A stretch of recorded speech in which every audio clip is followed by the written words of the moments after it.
So I get asked similar questions to this a lot about the shutdown horse. How do we reawaken them? And I find people waver between trying to not offend the insecure, defensive, shutdown, unavailable, we'll say, horse. And they don't want to create fear. They don't want to upset the horse.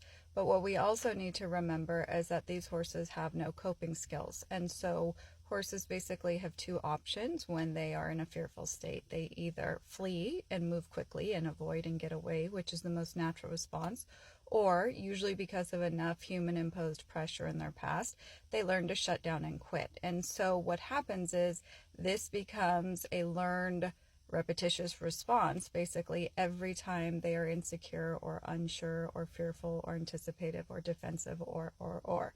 And so what happens is if we keep interacting with them in a way that is familiar and similar to what they have previously experienced, and then every time they shut down, we leave them alone or we move off, we're reaffirming to the horse that their previous coping skills, which is not really coping, but the behaviors of shutting down, is the answer to make the human pressure go away. So instead, we need to start to look for, and again, every person's going to approach this differently, but for me, it's looking for, when I'm working with the horse loose, of drawing their thought, that initially I can start to engage their brain. And I'm usually quite far away with the shutdown horse because I don't want to feel like I'm spatially imposing on them, which is what the horse expects. So a lot of times, whether it's through some movement or usually vocal pressure, whether it's clucking or tapping my leg and making some noise, anything like that to draw that horse's thought. And every time they start to engage with me calling their thought, not asking them to come over, just acknowledge my presence, I will then offer release. Now, depending on the extreme level of the shutdownness of the horse, it may be completely leaving the proximity of the horse. It may be slightly just spatially moving off, offering a release. Everything's going to adapt, and again, everything's going to evolve. But what we do want to remember is that the point of this is not to teach a conditioned response. So the goal is to first get the horse's brain engaged, and then we're going to start to ask for movement depending on where we are spatially. Does that mean it's about having a preconceived notion of expectation of the horse has to move like an XYZ manner in order for it to be successful? No, you have to remember these horses have no ability to think, search, or try. So the whole point of engaging their brain to acknowledge us is so that they can actually literally see us. And people go, what are you talking about?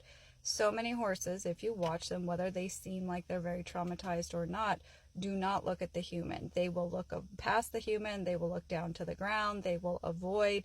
And so despite them maybe being in close physical proximity, they are not mentally engaging in what I call the conversation, the communication back and forth between the horse and human. And so the goal is to teach these horses how to keep their brain present.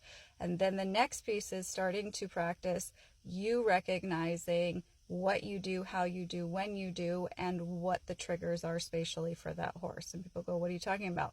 For a lot of horses, horse that just came in who was pretty shut down, all it took was picking up the halter to put it on my arm, and that was a trigger for that horse to just shut down. Did she run away? Not at all.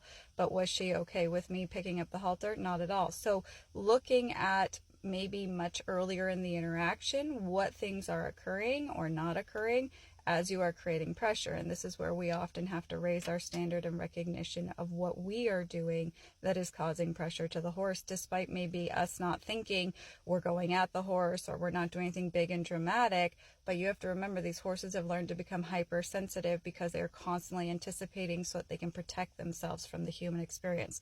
So a lot of this is playing detective and breaking down the interaction, changing any sort of patterns in your interaction, and assessing what are the horse's triggers and what are the coping mechanisms, meaning when they look away, when they stand still, when they go to the ground, when they suddenly become fixated on food during a stressful moment, and that we need to spatially interrupt those patterns. And what happens is as we interrupt those patterns, if the horse is loose, they are able to move off and they are able to emotionally express themselves, physically let out tension. Sometimes they just move off at a walk. Sometimes they'll try a few different things and then they explode because they've never been asked to think or search or try, because it's all about imposed obedient responses demanded by the human.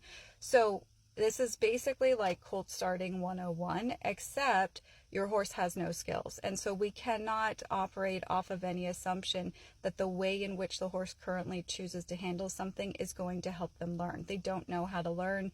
They are not okay with most things that are happening with the human. And so the more we can offer these short, specific conversations, engaging the horse's brain, interrupting the patterns, and every time we see that horse try, we offer a release of pressure, or we end the session. Maybe we come back 10, 15 minutes later, do a nice little short session, and then again leave. We're changing up what the horse's previous association and experiences with the human was to give them new ones. And that's what replaces the fear. And when you replace the fear, the curiosity comes in, and the more the curiosity is reawoken, the longer the horse can mentally stay with you, the more willing they are to physically participate.